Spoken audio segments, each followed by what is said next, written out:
காலை தியானத்திற்கு வந்திருக்கிறவங்கள் அனைவரையும் அன்புடன் வாழ்த்தி வரவேற்கிறோம். இந்த நாளிலே நாம் சிந்திக்கின்ற இறைவேண்டல் துதி இறைவேண்டல் அல்லது போற்றி இறைவேண்டல். பவுலும் சீலாவும் மாசிதோனியா பகுதியிலே பிலிப்பு பட்டணத்திலே சுவிசேஷம் அறிவிக்கும்படியாக அவர்கள் கடந்து செல்கின்றார்கள். அப்பொழுது அந்த பட்டணத்தில் பிசாசு பிடித்திருந்த ஒரு அடிமை பெண் அவர்களை ஒவ்வொரு நாளும் போகும்போது வரும்பொழுது பார்த்து கொண்டிருந்தால், அவங்க போகும்போது வரும்போதெல்லாம் அந்த பெண்ணு சொல்லுவாங்க, இவங்க தான் உன்னதமான கடவுளுடைய வேலைக்காரர்கள் என்று சொல்லி வருவது வழக்கம். பவுல் அதை கண்டு அவர் கடிந்து கொள்ளுகின்றார். கோபப்பட்டு இயேசு நாமத்தில் பொல்லாத ஆவியே இவளை விட்டு வெளியே வா என்று பவுல் ஆணை கொடுக்கின்ற பொழுது அவளை பிடித்திருந்த ஆவி அவளை விட்டு அகன்றது. அவளை ஒரு அடிமையாக வைத்திருந்த முதலாளிகள் அவளை வச்சு குறி சொல்லி பணம் சம்பாதித்து கொண்டிருந்தாங்க. இனிமேல் நம்மளுடைய பழப்பு ஓடாதுன்னு சொன்ன உடனே அவங்க பவுலையும் சீலாவையும் கைது செய்து அவர்கள் சிறைச்சாலையிலே கொண்டு வந்து போடுகிறார்கள். பவுல் ஊழியத்தை நிமித்தமாக பல முறை சிறைச்சாலைக்கு சென்றிருக்கிறார். நமக்கு தெரியும். பவுல் எழுதின நிருபங்கள் பல சிறைச்சாலையிலிருந்து எழுதப்பட்ட நிருபங்கள் என்பதும் நமக்கு தெரியும். சிறைச்சாலையில் ஊழியம் என்பது மிக முக்கியமான ஒரு ஊழியம். இங்கே இருக்கிற யாராவது ஜெயில் மினிஸ்ட்ரி போயிருக்கிறீங்களா, இல்லை செஞ்சுருக்கிறீங்களா? ஒருத்தர் கை தூக்குறாரு. ஆமாம், எனக்கும் ரொம்ப ஆசை இந்த ஜெயில் மினிஸ்ட்ரி செய்யணும்னு சொல்லி. காரணம், சிறை ஊழியத்தினுடைய துவக்கம் அல்லது முன்னோடி என்று சொல்லப்படுகிறவர் எலிசபெத் ஃப்ரை என்கிற ஒரு பெண்மணி என்பது நமக்கு ஆச்சரியம் தருகின்ற ஒன்றாக இருக்கிறது. 19ஆம் நூற்றாண்டில் இங்கிலாந்தில் நியூகேட் சிறைச்சாலையில் பல கைதிகள் பல்வேறு விதமான துன்புறுத்தலுக்கு ஆளாக்கப்பட்டார்கள். குறிப்பாக அவங்களுக்கு சரியான சுகாதாரம் இல்லை, பெண் கைதிகளுக்கு அடிப்படை வசதிகள் இல்லை, அழுக்கு துன்பங்களை கண்டு அவருடைய வேதனைகளுக்காக அவர்களுக்கு நல்லது செய்யணும் அப்படின்னு சொல்லி இந்த எலிசபெத் ஃப்ரை என்ற இந்த அம்மா அவங்க மத்தியில் ஊழியத்தை தொடங்கினாங்க. காலையில் மாலையில் போய் ஜெபம் செய்வாங்க. சில நேரங்களிலே அங்கே இருக்கிற சிறை கைதிகள் ஆஸ்திரேலியாவுக்கு நாடு கடத்தப்படுவாங்க. அப்படி போகின்ற பொழுது அவங்களுடைய கைகளெல்லாம் விலங்கிடப்பட்டு அவர்களுக்கு எந்த அடிப்படை வசதியும் இல்லாமல் கொண்டு செல்லப்படுவார்கள். அந்த நேரத்தை பயன்படுத்தி இந்த அம்மா போய் அவங்க எல்லார் கையிலும் ஒரு பைபிள் கொடுத்துட்டு அவங்களுக்காக ஜெபிப்பதை வழக்கமாக கொண்டிருந்தார்கள். அந்த அடிப்படையில் சிறைச்சாலையில் இருக்கிற அநேக கைதிகள் ஆண்டவராக இயேசு கிறிஸ்துவை ஏற்றுக்கொண்டார்கள். அப்படி சிறைச்சாலையில் இருக்கக்கூடிய மனமாற்றத்திற்கு வித்திட்டது எலிசபெத் ஃப்ரை என்கிற ஒரு பெண்மணி. இந்தியாவில் 1319 சிறைச்சாலைகள் இருக்கின்றன. தற்போது 1400ன்னு சொல்கிறாங்க. 77% விசாரணை கைதிகளாகவும் 22% தண்டனை பெற்ற கைதிகளாகவும் இருக்கிறார்கள். ஆண்டவர் சொன்னார் இல்லையா, நான் சிறைச்சாலையில் இருந்தேன், என்னை பார்க்க வந்தீங்க அப்படின்னு சொல்லி. இந்த கட்டுண்டவர்களை விடுதலையாக்குகிற பணி முக்கியமான பணி.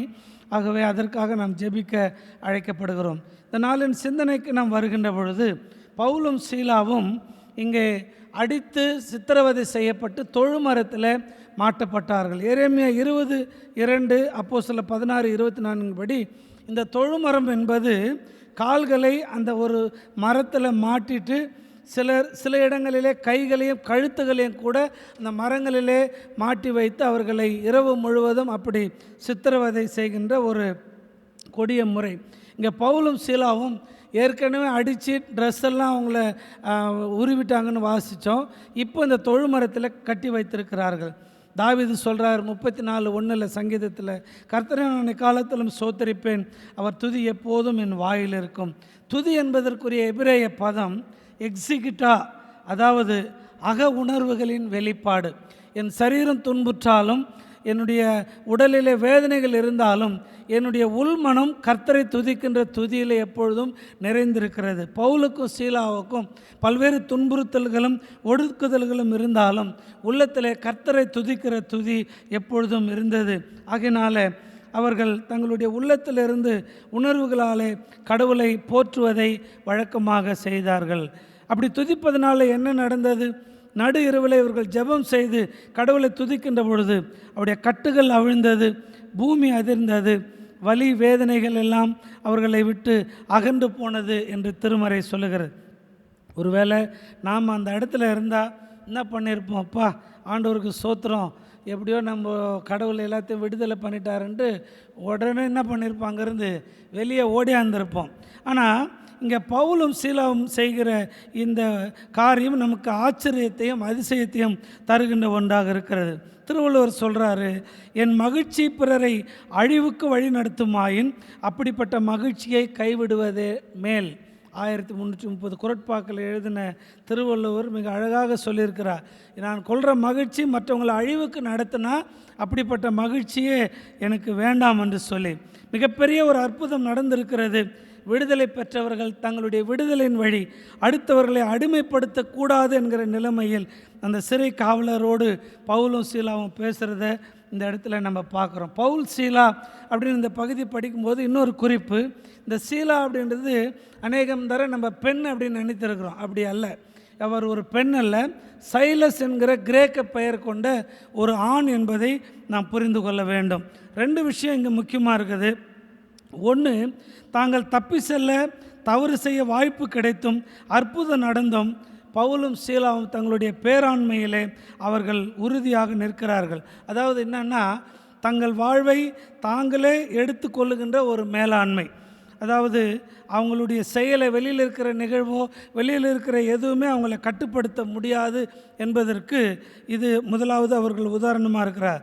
2வது, சிறை காவலரை போல நாம் இருக்கக்கூடாது.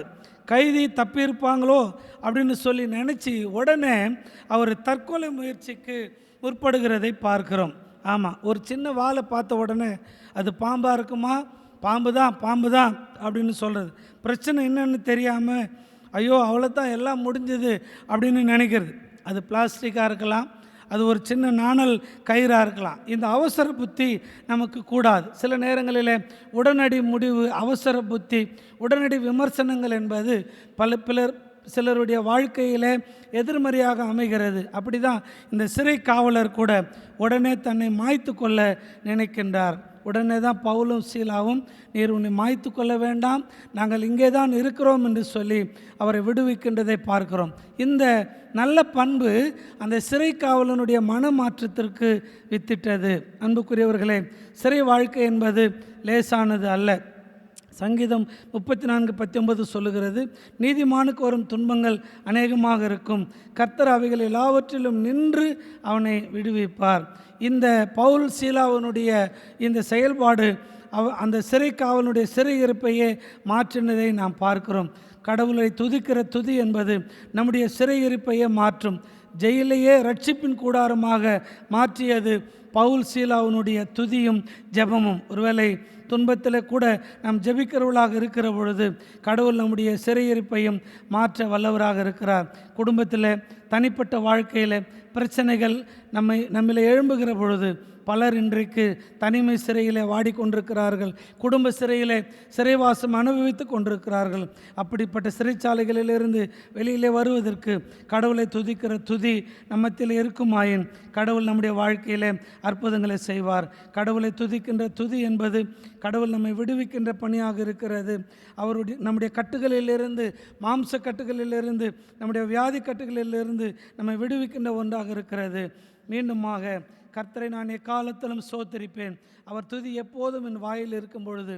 விசுவாசியாக கடவுளை துதிக்க முற்படுவோம். இந்த நாள் முழுவதும் இந்த சிந்தனை வழி கடவுள் நம்மை வழி நடத்தி காப்பாராக. ஜெபம் செய்வோம்.